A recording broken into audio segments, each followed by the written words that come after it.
నమస్తే, అందరూ బాగున్నారని అనుకుంటున్నాను. వర్షం పడ్డది కాబట్టి, కానీ కొంతమంది బాధపడుతూనే ఉన్నారు. ఎందుకంటే నేను ఈరోజు నల్గొండ టౌన్ నుంచి మా విలేజ్ 10 or 12 కిలోమీటర్స్ ఉంటుంది. నేను పాదయాత్ర ద్వారా సింగిల్గా వచ్చాను ఈరోజు. ఇది నాకేం కొత్త కాదు, చాలా టైమ్స్ వచ్చాను. సరే, ఇది పక్కన పెడితే వర్షం పడ్డది, కొంత భూమాత చల్లబడ్డది. ఎట్ ది సేమ్ టైం ప్రజలుగా మనం నివసిస్తున్నాం. వర్షం పడ్డ తర్వాత నీళ్లు నిలుస్తాయి సహజంగా, బజార్లో కానీ లేకపోతే పరిసరాలలో కానీ.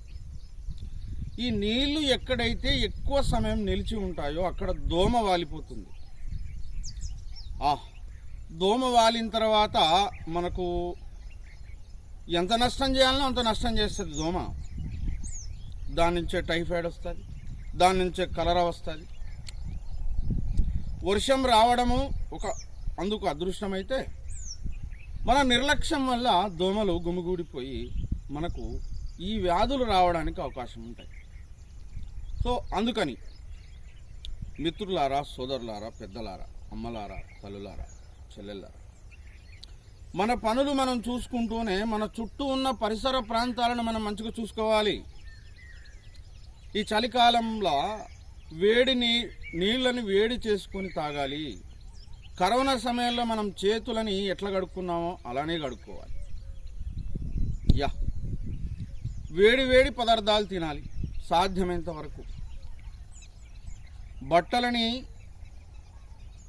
కొంత అటు ఇటు చూసి మీరు పిండుకోవాలి, ఎందుకంటే వర్షం కదా. సో ఇవన్నీ మీకు తెలుసు, ఒకసారి గుర్తు చేద్దామని. రెండవది, గవర్నమెంటు ఈ వ్యాధుల పట్ల కొంత అలర్ట్ అయి ఉండాలి. గ్రామ పరిధిలో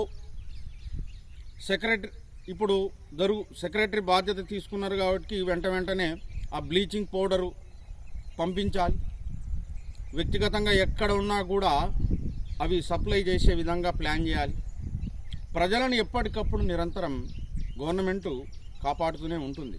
సహజంగా అందరికీ తెలిసిన విషయమే, కానీ యుద్ధ ప్రాతిపదికన జరగాలి పని. ఇలా వచ్చిందిలే, డిలే కావద్దండి, చేసే పని పర్ఫెక్ట్ చేద్దాం. సో ప్రతిదీ గవర్నమెంట్ మీద ఆధారపడవద్దు. మనం కూడా, గవర్నమెంట్ అంటే ఎవరు? మనమే. మనం ఆధారపడాలి. గవర్నమెంట్ ఏం చేస్తలేదు, గవర్నమెంట్ హాస్పిటల్ పోతే సూదులు వేస్తలేరు, బెడ్లు లేవంటే అవసరానికి మాత్రమే హాస్పిటల్కి పోవాలి. పారాసెటమాల్తో అన్నీ దాదాపుగా పోతాయి. అట్లని హాస్పిటల్కి గుమిగూడితే సీరియస్ పేషెంట్లు, డెలివరీ పేషెంట్లకు అక్కడ బెడ్ దొరకలేదు. ఇది గమనించాలి మనమంతా. ఇది గమనించి సహకరించుకుందాం ఒకరికొకరం. గవర్నమెంట్ చేసేది చేస్తుంది, అధికారులు బాగానే చేస్తారు, కానీ మనమేంది మరి? అన్ని యంత్రాంగం, ఎలక్ట్రిసిటీ యంత్రాంగం, హెల్త్ డిపార్ట్మెంట్ ఇవన్నీ అలర్ట్గా ఉన్నాయి ఇప్పుడు. ఉండాలి. సో అన్నీ గమనించుకొని మనం ఆలోచన చేద్దాం, మనల్ని మనమే కాపాడుకుందాం. నమస్తే.